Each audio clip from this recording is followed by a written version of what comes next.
City of Joburg's increase on commercial properties declared invalid, and chaos erupts outside the South African Social Security Agency offices. I'm Lebo Changela with this news update. The City of Johannesburg's 18% rate increase on commercial properties has been declared invalid by the Supreme Court of Appeal in Bloemfontein. The South African Property Owners Association took to court on the grounds that the increase contravened several laws and the woefully inadequate public participation had been allowed for. The appeal court agreed with SABC, but found that too much time had elapsed for the city to refund the money. SABC's legal services manager, Portia Matsani. It's more towards the commercial property sector, which is your industrial, your retail. In essence, a principle has been made to say municipalities cannot, through their policies, just impose rate increases that are not formed by the legal framework and within the principle of legality that is entrenched within our constitution. They have to follow the letter of the law and they have to consult.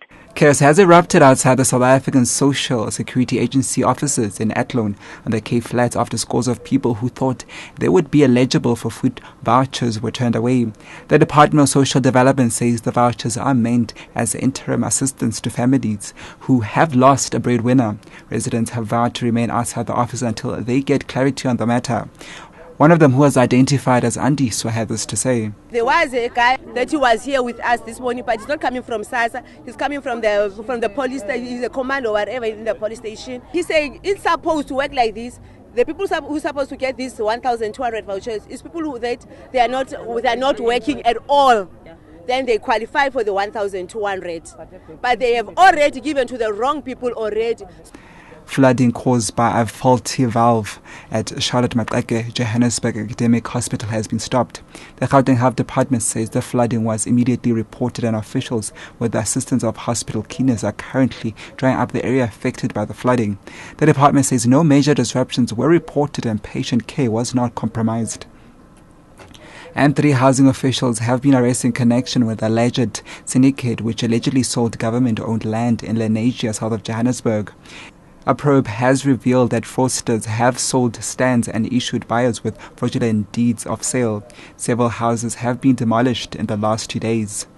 The implicated officials are expected to identify the houses fraudulently purchased. NewsBreak5pm reports. So far, over 50 houses have been demolished, with 37 brought down yesterday and 14 destroyed today. Many residents whose homes were destroyed or demolished were crying and cursing as their houses were reduced to rubble. They accused the department of not being sympathetic as they were victims of a scam. Department spokesperson Motsamai Motlaula says they have now called off today's demolition process until further notice. He says the department has warned community members of the scam. 3 housing officials have been arrested for the alleged participation in the syndicate. Mulebogeng CBD, SABC News, Johannesburg.